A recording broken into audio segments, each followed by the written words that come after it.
Hello friends, this video on Ray Optics Part 13 is brought to you by examfear.com. No more fear from exam.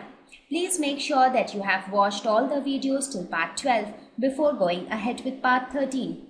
Now that we looked at the image formation by concave as well as convex mirror, it is time that we look at some of the applications.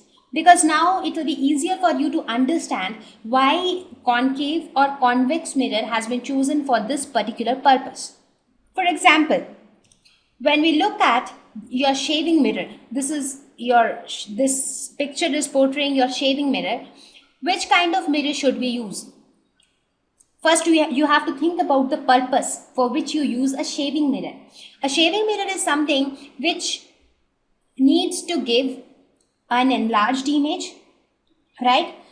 At the same time, in case of a shaving mirror, the object will be placed very close to the mirror, right? The object is your face, right? So the object, when placed very near to the mirror, the image should be erect as well as enlarged. So you get that with a concave mirror, right? Because we saw that in case of concave mirror, the image is erect as well as magnified when the object is placed very near to the mirror. Next, when we look at the torch headlights, what do you think? What kind of mirror is that? It is definitely a concave mirror, because in case of torch headlight, it is like you want the light to get focused on a particular point. That means you want the rays of light to converge at a point. So you need a converging mirror. And which is a converging mirror? A converging mirror is nothing but a concave mirror, right?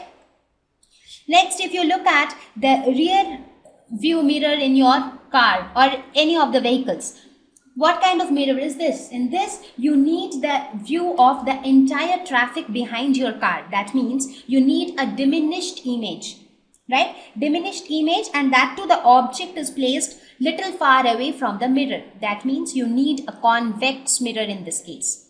Because in convex mirror, you will always have erect images, virtual as well as diminished images. So convex mirrors will be a good option for such cases.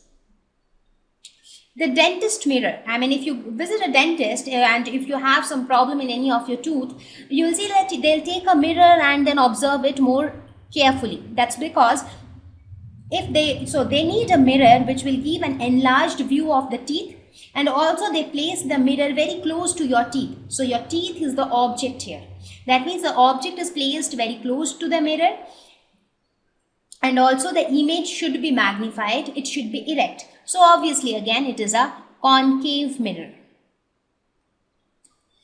Similarly, when you look at the street lights, for street lights, what kind of mirror do you need? You need a convex mirror, because in street light you want the light rays to get diverged, because you want the light to be spread away, right? So diverging mirror is nothing but a convex mirror. So for a street light, you need a convex mirror. Similarly, for your vehicle headlight, again vehicle headlight would need to focus the light on a small area, right? If you look at the headlights of your vehicles, the light doesn't spread out. It focuses on specific areas. So that means you need converging mirrors. So depending upon the purpose, you choose what kind of spherical mirror you need, right? So I hope I was able to explain you what spherical mirrors are, how images are formed by reflection of light using spherical mirror, and I was also able to explain you the difference between concave and convex mirrors and their various applications. So now, if you have understood whatever I explained so far, I don't think you will have much issues as we go ahead with the lesson, because this form the basics of ray optics. The knowledge on mirrors, if your knowledge on mirrors is good, then you are good enough to go ahead and study further things like refraction of light, lenses, prisms, etc., etc., because the basic concepts lie here. Now with this, we'll go ahead and we'll solve some problems on spherical mirrors. Thank you. Please visit examfear.com to watch free educational videos, try free online tests, get the best quality study materials, study from the best tutors and mentors, and much more.